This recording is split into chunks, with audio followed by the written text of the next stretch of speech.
내 정상세포를 어떻게 살릴 것인가. 미토콘드리아의 기능만 잘 살리면 암세포로 잘 안 넘어가요. 그래서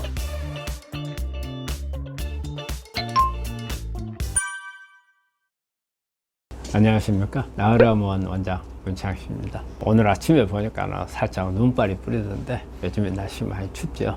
건강 관리 잘 하시고요. 오늘 또 여러분들이 알고 있는 정보도 있을 거고 또 새로운 것도 있을 건데 또 알고 있는 것도 또 방향이 조금 새로운 방향으로서 또 여러분들이 완전히 숙지 못했던 부분들이 있다면 이런 부분에서 좀 도움이 되는 그런 시간을 갖도록 하겠습니다.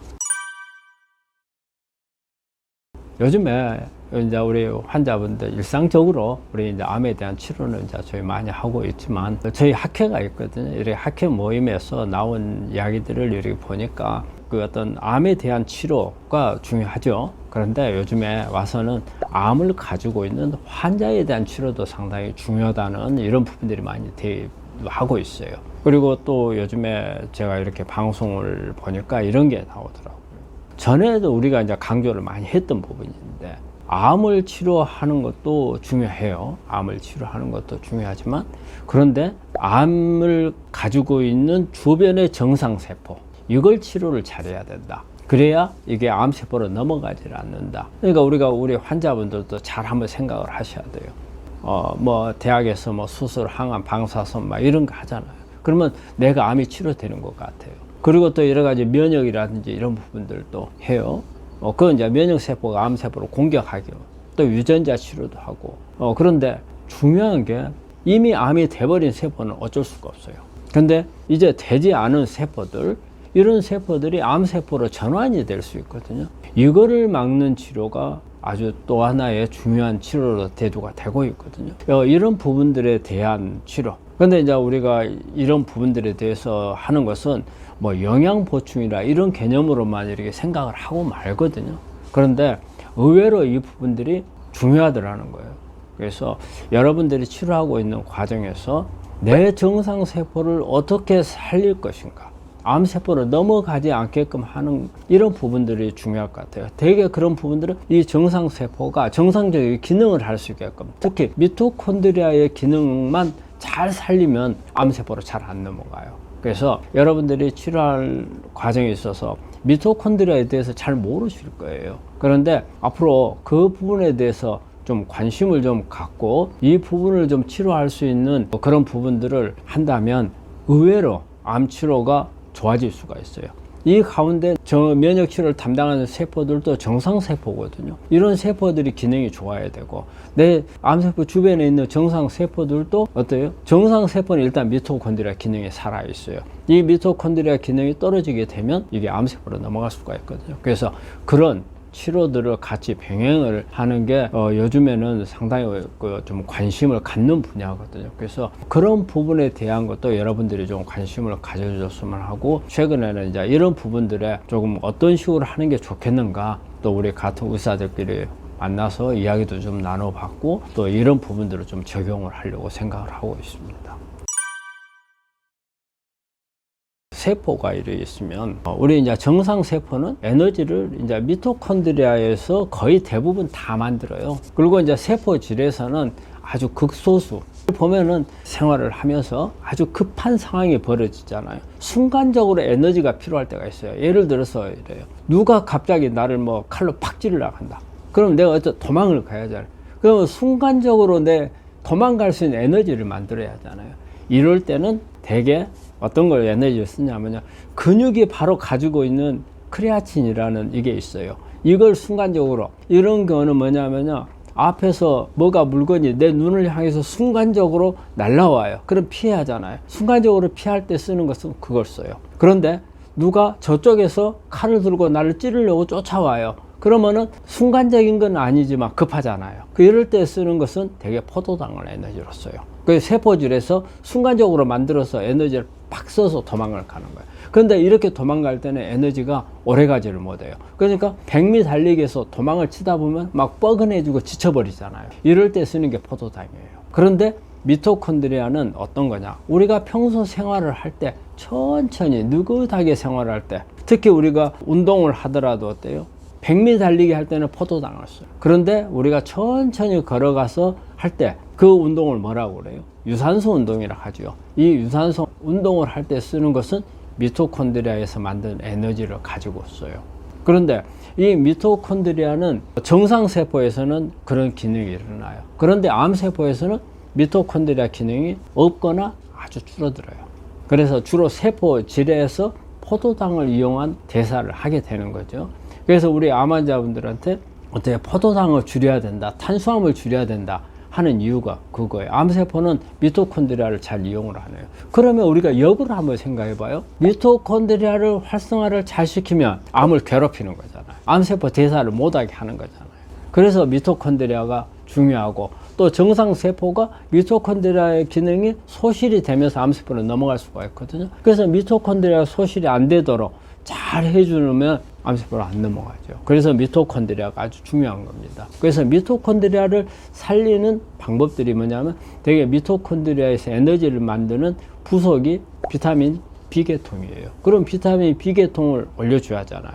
그리고 지방 공급을 많이 해주는 게 미토콘드리아에서 기능이 좋아지거든요. 그러면 이제 뭐 L카니틴이라든지 그 다음에 알파리포스라든지 여러 가지 항산화제, 그 다음에 이제 오메가3 계통의 미토콘드리아 막을 형성을 하거든요. 미토콘드리아가 잘 돌아가도록 해주는 부속이나 영양소들을 잘 공급해 주는 게 미토콘드리아를 살리는 방법이고, 또 미토콘드리아에서는 이런 영양소를 만들다 보니까 여러 가지 산화물들이 많이 나와요. 그럼 이 산화물들을 잘 제거해 줄 수 있는, 이게 항산화제들이죠.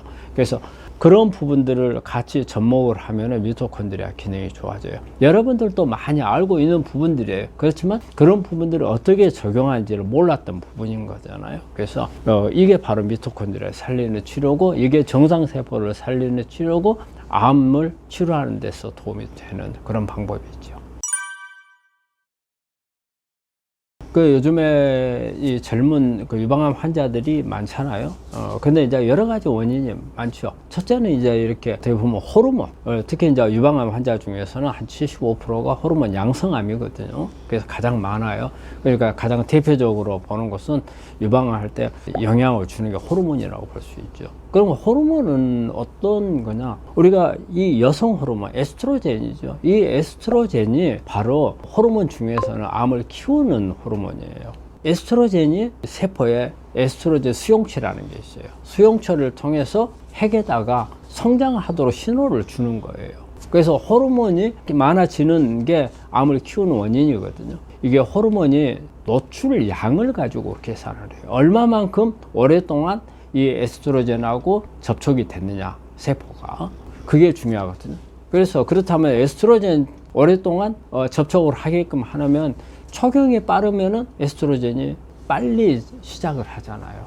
그래서 폐경될 때까지 시간이 길잖아요. 그래서 초경이 빨라지는 경우도 해당을 될 수가 있고, 그리고 중간에 애를 안 낳는다. 그러면 애를 낳고 있는 동안에는 임신하는 기간이나 젖을 먹이는 기간에는 에스트로겐이 안 나옵니다. 그러면 그만큼은 그 에스트로겐이 노출하는 시간을 줄여주는 거예요. 애를 여럿을 낳은 사람들은 유방암에 잘 안 걸려요. 그리고 또 초산이 늦은 사람들, 초산이 늦으면 젊은 암들이 생길 수가 있죠. 예전에는 되게 초산이 20대에 거의 대부분 사람들이 초산을 했잖아요. 그러니까 젊은 사람들한테 암이 많이 안 걸렸어요. 그런데 요즘에는 뭐 30대 후반, 뭐 40대 초반에 초산을 하는 사람들이 많거든요. 그 사이에 에스트로겐이 계속 노출이 되니까 암에 걸릴 수 있는 가능성이 상당히 높아졌고요. 그리고 또 뭐냐면 스트레스 같은 게, 여성 호르몬이 많아질 수 있는 그런 환경, 호르몬을 자극할 수 있는 그런 제품들이 많이 나오잖아요.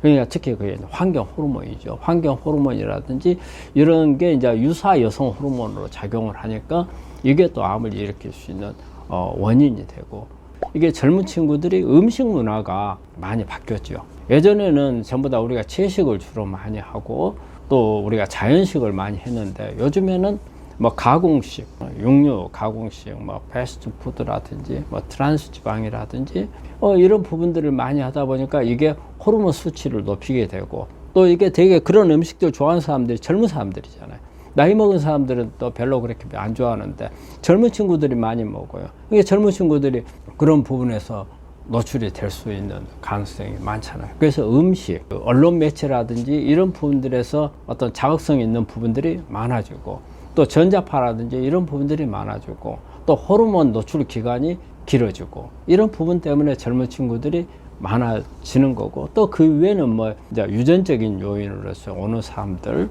또 많이 있고, 또 비만한 사람들이 젊은 친구들이 많잖아요. 그래서도 올 수도 있죠. 그래서 갈수록 유방암은 젊은 친구들이 많이 걸리는 암으로 지금 변해가고 있는 거죠.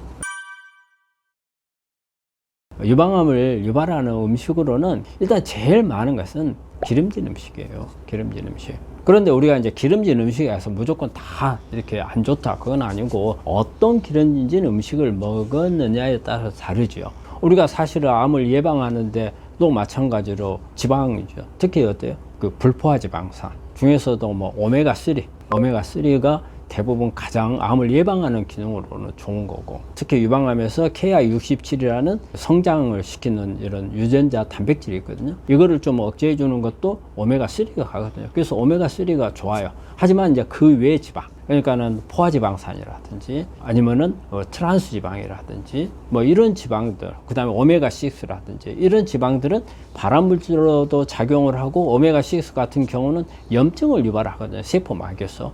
그렇기 때문에 암은 오히려 성장시키는데 염증적인 사이토카인들을 많이 만들어내서 오히려 암을 악화시킬 수 있는 그런 요인들이 있기 때문에 이런 지방이 가장 많죠. 되게 비만한 사람들 보면은 인슐린 저항 같은 것이 이제 많이 생겨가지고서 유방암을 더 악화시키거나 아니면 새로 만들 수 있는 그런 부분들이기 때문에, 일단은 제일 안 좋은 것은 지방 음식이다, 이렇게 말할 수가 있겠죠. 그리고 또 이제 그 외에는 보면은 알코올, 술. 우리 유방암 환자들이 이제 알코올에 대한 부분은 요즘에는 예전에 비해서 여성분들이 술을 좀 많이 하는 편이에요. 저희 때만 해도 여성분들이 그렇게 술을 많이 안 했어요. 근데 아마 여성분들이 술을 많이 접촉을 하면서부터 유방암이 더 늘었지 않았나 그런 생각도 해요. 그래서 이렇게 논문 같은 거 이런 게 보면 알코올이 유방암에 아주 큰 영향을 준다, 그래 돼 있어요. 그래서 그러면 어느 정도까지냐?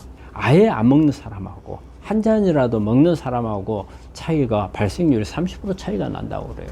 그만큼 영향을 많이 주는 걸로 돼 있고, 그리고 양을 많이 마시면 마실수록 유방암 발병률이 높아진다는 거죠. 이런 부분들도 좋지를 않고, 그리고 이제 음식 중에서는 이제 정제육, 가공육이죠. 가공한 거. 특히 뭐 소세지라든지 햄이라든지 뭐 햄버거, 뭐 이런 일산화도 식품들, 가공육, 고탄수화물, 포도당을 많이 만들어낼 수 있는 탄수화물. 그 중에서도 가장 안 좋은 게 이제 설탕이죠. 근데 요즘에 설탕 어때요? 온갖 데 요즘에 젊은 친구들 먹는 음식 보면 설탕 안 들어간 게 없어요. 탄산음료, 설탕 많이 들어가죠. 그리고 보면 빵도 위에다가 막 설탕 막 뿌려 놓잖아요. 이런 부분들. 요즘에 보면 설탕을 가지고 만드는 다양한 이런 것들이 워낙 많으니까 고당, 이런 부분을 많이 섭취하는 사람들이 유방암에 잘 걸린다고 봐야죠.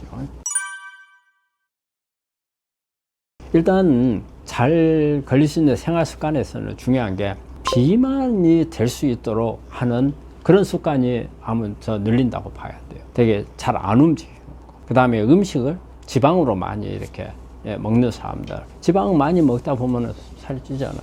그렇게 되면은 호르몬, 여성 호르몬 많이 상승하고 인슐린 저항이 오고, 그리고 또 안에 염증을 많이 만들어내거든요. 그래서 암을 할 수도 있는 거고. 그래서 이제 그렇게 음식을 지방으로 이제 많이 이렇게 하는 경우가 있고, 그리고는 이제 뭐 스트레스 같은 거. 스트레스는 요즘에 젊은 여성들이 암에 걸리는 그 이유 중에 하나도 보면 스트레스가 상당히 크다고 봐요. 환자들을 상담을 하게 되면 꼭 물어봐요. 암에 걸리기 6개월에서 18개월 사이에 견디기 어려운 스트레스를 받은 적이 있는가? 근데 의외로 많아요, 스트레스가. 근데 이제 우리가 스트레스도 무조건 다 스트레스를 다 인정하는 거 아니에요. 항상 그 앞에는 뭐가 있냐? 그냥 스트레스가 아니고 내가 견디기 힘든 스트레스, 진짜 머릿속에 기억하고 싶지 않은 스트레스, 이런 걸 말하는 거거든요. 그래서 그런 스트레스가 있는데 요즘에 직장 생활을 하는 사람들이 많으니까 의외로 이게 그 스트레스가 많더라고요. 그래서 이제 스트레스. 그리고 또 이제 우리가 직장 생활 하면은 좌식 문화, 하루 종일 앉아 있죠. 안 움직이고. 그래서 이제 그런 자기 그 어쩔 수 없는 직업적인 어떤 사회 생활하는 문제 이런 부분이 있고, 그리고 바쁘다 보니까 운동을 제대로 못해요. 운동을 못하니까 운동 부족으로 인해서 또 어때요? 운동 부족하게 되면 근육이 많이 손실이 되죠. 그리고 앉아있다 보니까 안 움직이니까 또 비만이 되잖아요. 그래서 이제 이런 부분들에 대한 것도 있고요. 그리고 또 보면은 수면, 잠을 요즘에 깊게 못 자고 불면증 있는 환자들이 참 많아요. 그래서 우리 암 환자들이 불면증을 되게 보면은 통계마다 약간 달라요. 뭐 한 40에서 50% 보는 데도 있고 한 50에서 60% 이렇게 보는 데도 있는데, 그래서 제가 볼 때는 한 40에서 60% 사이에 환자들이 불면증을 가지고 있다고 생각을 하거든요. 근데 불면증은 내가 암에 걸리기 전에, 암에 걸릴 수 있는 원인도 돼요. 우리 잠잘 때 나오는 멜라토닌이라는 호르몬이 있거든요. 이 멜라토닌이 우리가 잠을 잘 수 있게끔 해주는 그런 호르몬이거든요. 우리 뇌의 손가치라는 곳에서 나와요. 그래서 우리가 햇빛이 저녁에 이제 해가 지잖아요. 그러고 나면 어두워지잖아요. 그러면 휴식을 하고 잠을 자야 하잖아요. 그래서 그때 나오는 게 멜라토닌이에요. 근데 이 멜라토닌이 잠을 자게만 하는 기능이 아니고 암을 치료해주는 항암 작용을 가지고 있어요. 그리고 또 이 멜라토닌이 여러 가지 호르몬들을 조절을 해요. 그래서 여러 가지 뭐 갑상선 호르몬이라든지, 그 다음에 우리 췌장에서 나오는 인슐린이라든지 글루카곤이라든지 다양한 호르몬들을 같이 자극을 해서 우리 편하게 쉬면서 안정을 시키는 그런 효과에서 암을 유발하는 것을 또 억제해주는 이런 부분들도 있고요. 또 잠을 청함으로써 우리가 우리 몸 안에 낮에는 깨어있을 때는 긴장 상태였잖아요. 그러니까 각성 상태예요.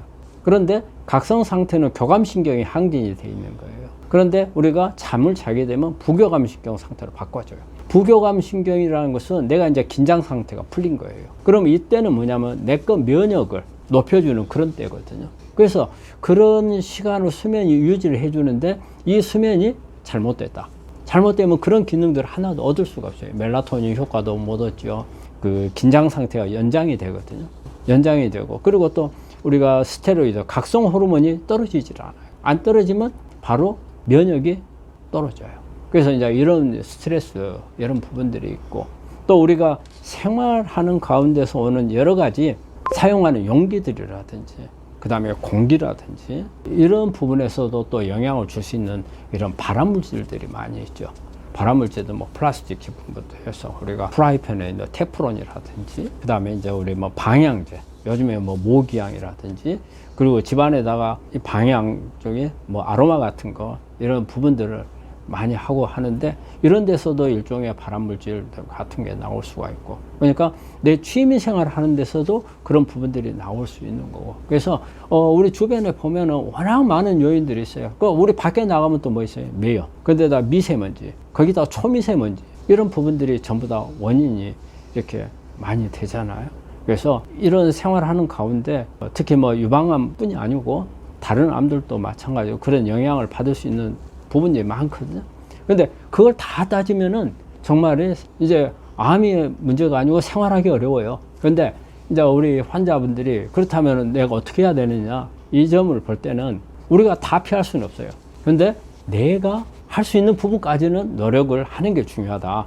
내가 잠이 수면이 잘 안 돼. 그러면 수면을 교정하는 것 정도는 내가 할 수 있는 거잖아요. 그 다음에 운동량이 부족해. 그럼 운동량을 늘릴 수 있어요. 근데 우리가 매연이라든지 이런 뭐 피할 수 없는 부분은 어쩔 수 없는 부분이 있어요. 근데 내가 할 수 있는 부분들은 고쳐가면 그게 암을 예방할 수 있는 방법이고, 암에 걸렸더라도 재발 전이 안 돼야 하잖아요. 그러면 거기에 대해서도 마찬가지로 예방적인 개념으로 도움이 되는 거고, 유방암 환자들은 특히 이제 비만하고 지방식이하고 이런 거 관련이 되니까 특히 좌식, 운동화도 관련돼 있죠. 이런 부분들에 대해서 좀 더 관심을 갖고, 또 유방암 환자들은 식기 같은 거, 이런 부분들을 좀 더 관심을 가져주는 게 좋을 겁니다.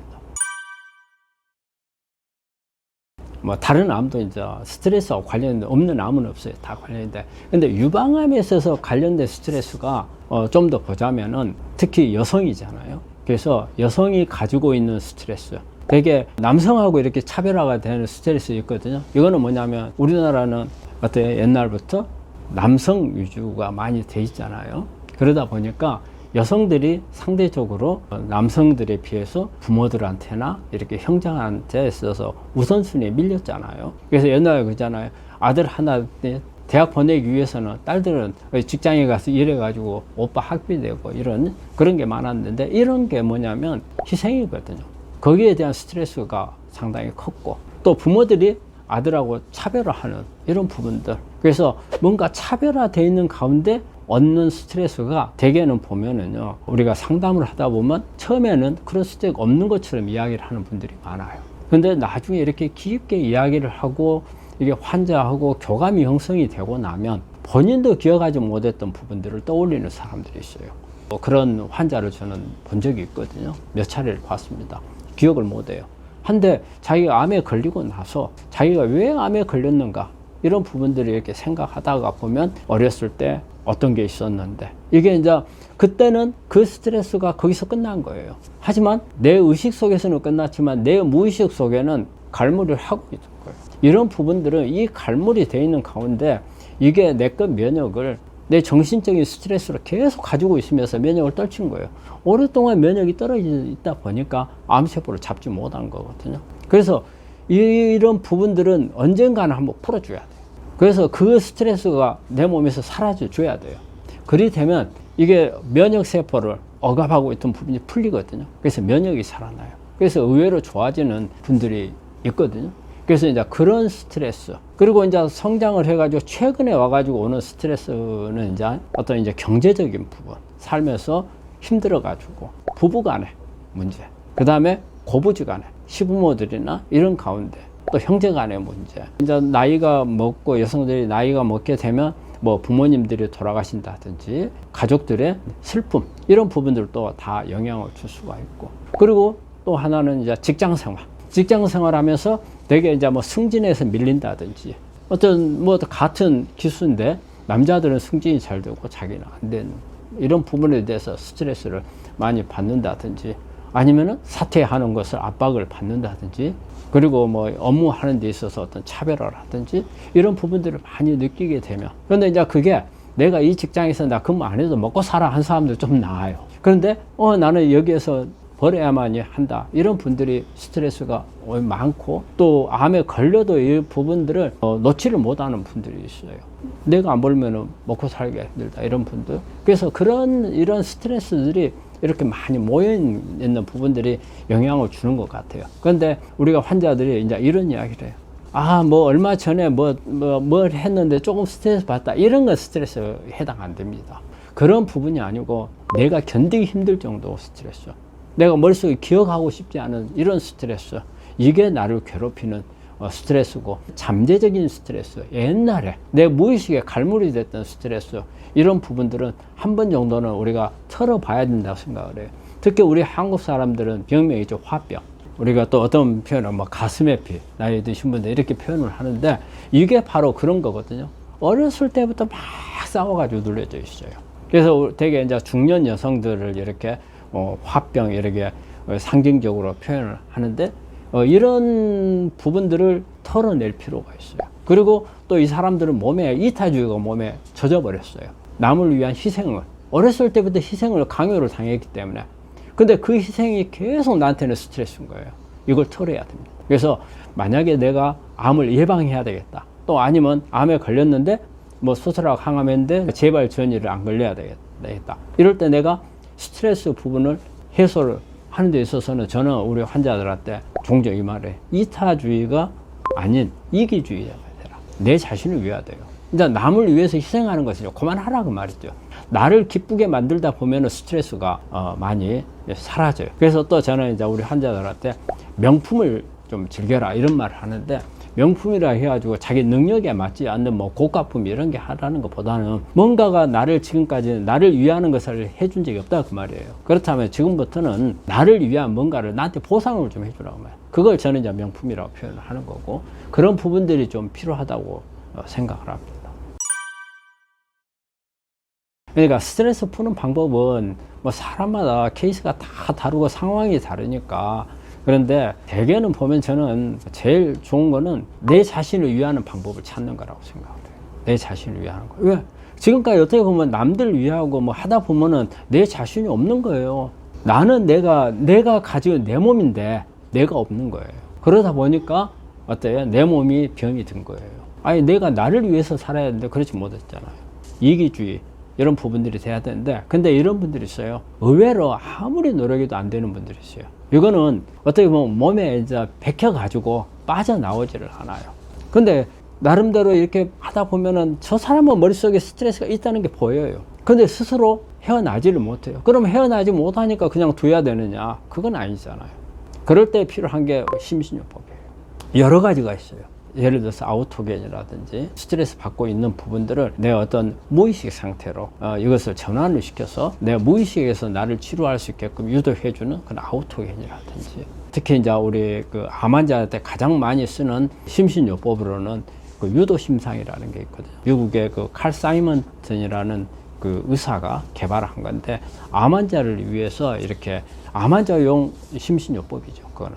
그래서 내 가지고 있는 암을, 우리가 암을 상당히 무섭게 생각을 하잖아요. 그런데 무섭지 않는 어떤 이미지로 만들어 가지고 내가 그것을 쉽게 이렇게 없애버릴 수 있는 그런 이미지를 머릿속에서 연상을 하고, 그래서 그것을 없애가는 이런 부분들이라든지, 그리고 어떤 내가 상황이 안 좋은 상황이 돼 있는 부분을 쉽게 내가 극복을 하고 미래에 내가 얼마만큼 기뻐하고 있는가, 이런 부분들을 이미지로 해서 연상을 하고 그런 부분들을 하게끔 해주는 치료가 유도심상이에요. 그래서 거기에는 멘트가 있어요. 그 환자 상황에 따라서 멘트가 달라요. 예를 들어 가지고 수술해야 될 사람이다. 그러면 수술할 때 수술이 부작용 없이 잘 되게끔 하는 그런 멘트. 그리고 이제 항암을 할 때 항암 부작용이 없어야 되잖아요. 그러면 그렇게 되게끔 하는, 그런 내가 잘 견딜 수 있게 하는 그런 멘트. 아주 내가 비관적인 사람이다. 그러면 내가 앞으로 당신이 치료를 잘 했을 때 앞으로 미래에 어떻게 돼 있을 거다. 이런 부분들에 대한 멘트. 그래서 멘트가 아주 종류가 많아요.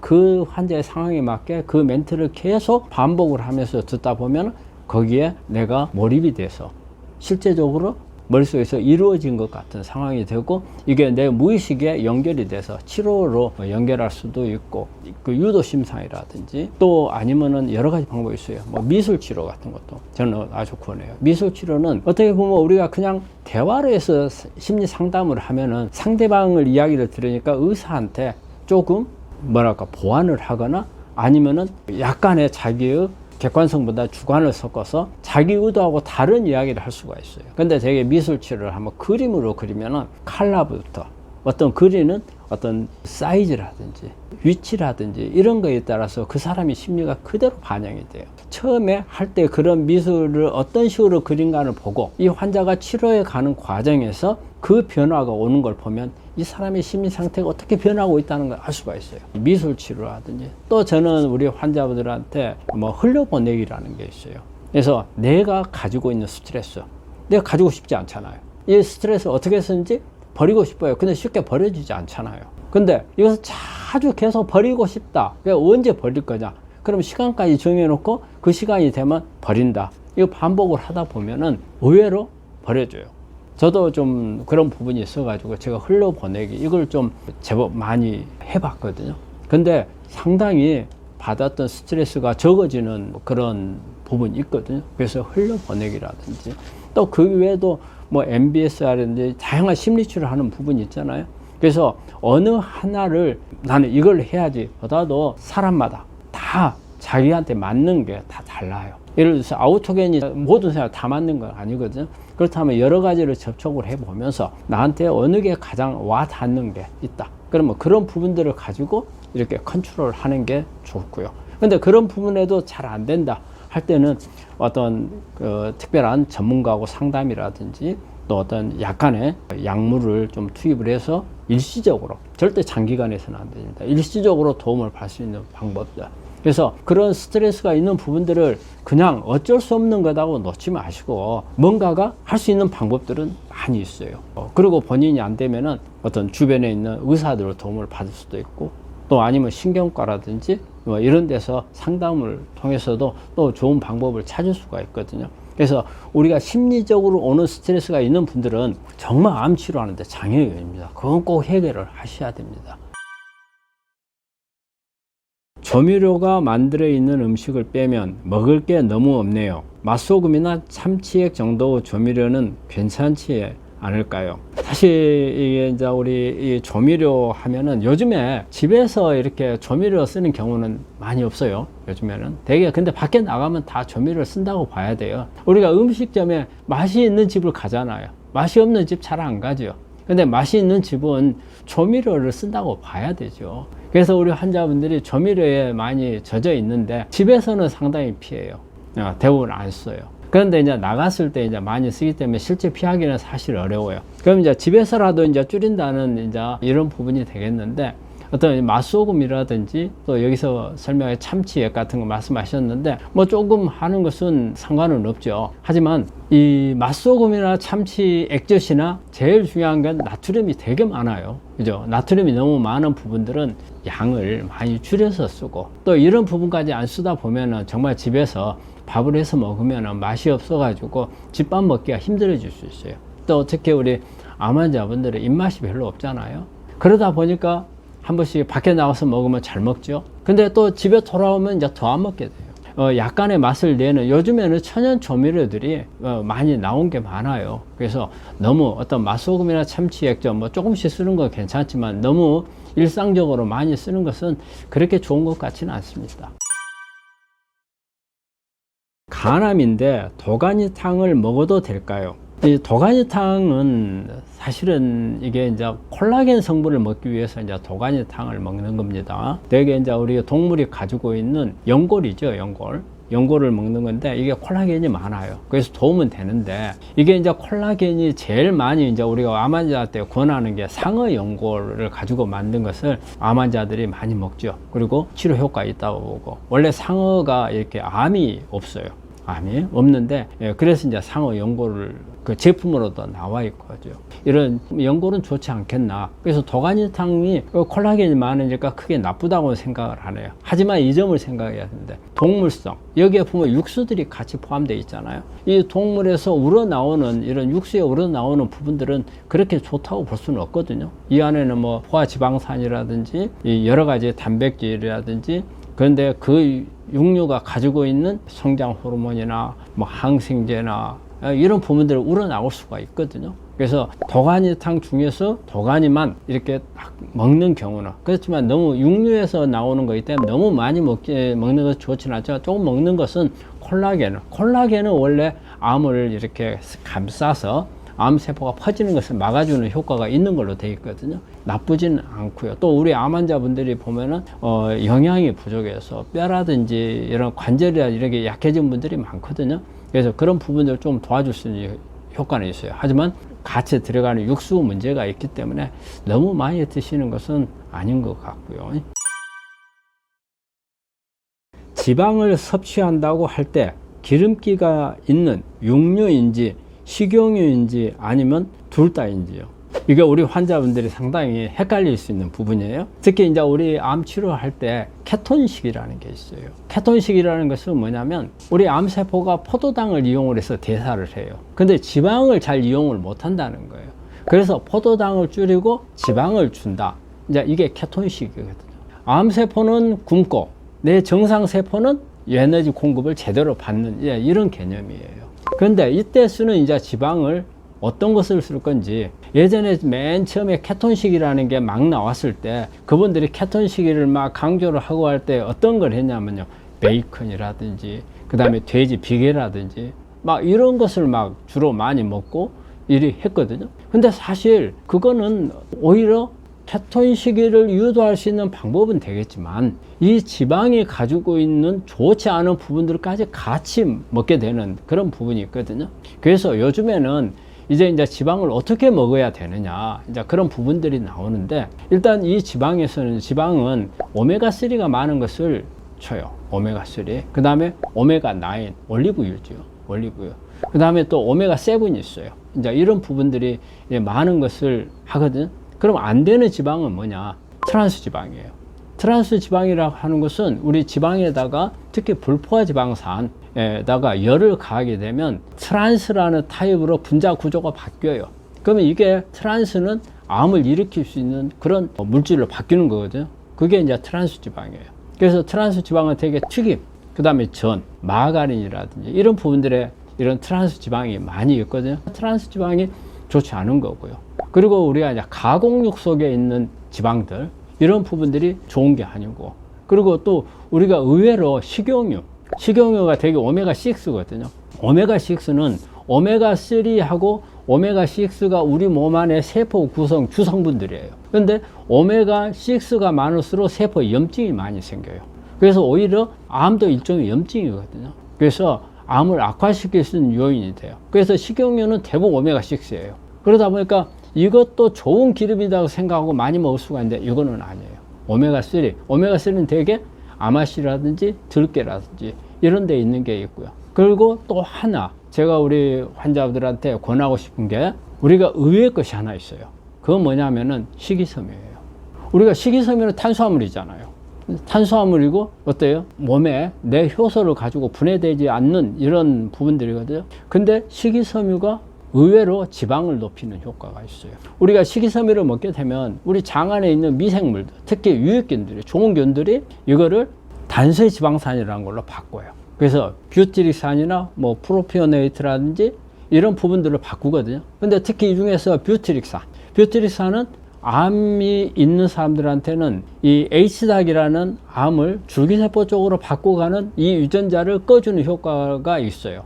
그리고 이 뷰티릭산이 우리 몸 안에 들어와서 이게 단세 지방산이에요. 이게 지방이란 말이에요. 그래서 에너지로 쓸 수 있게끔 하는 거예요. 그래서 이거를 바로 식이섬유가 일종의 지방산으로 작용을 할 수가 있어요.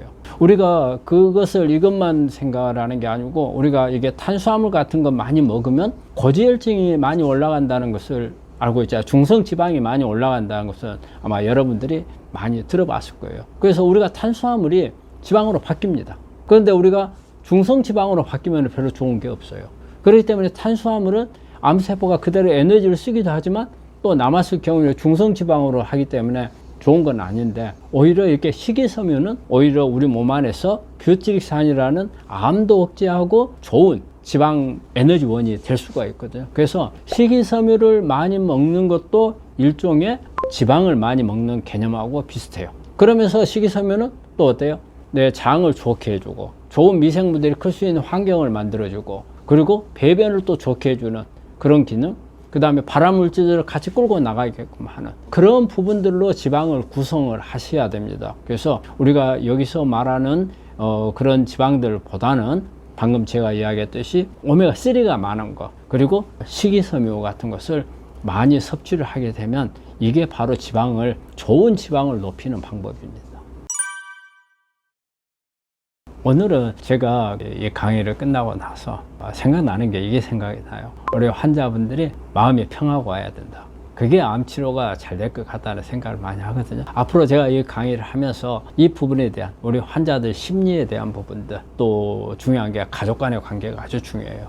저는 이제 유방암 환자들을 주로 많이 보다 보니까 가족 관계가 우리 주변에 있는 어떤 그 시부모들, 친정 부모들, 그 다음에 내 자식들, 하지만은 남편하고 관계, 이런 부분들이 상당히 중요한 것 같아요. 이게 이제 심리적인 부분이고, 그리고 이제 주변 환경이라든지. 그래서 이런 부분들이 어떻게 보면 가볍게 생각하고 지나가 버리는 경우가 많겠지만, 이 환자분들한테는 이 부분이 아주 중요한 것 같아요. 이 부분에 대해서 어떤 부분들이 환자하고 관련하고, 또 이 방송을 보는 것은 환자뿐이 아니고 가족들도 본다고 생각을 해요.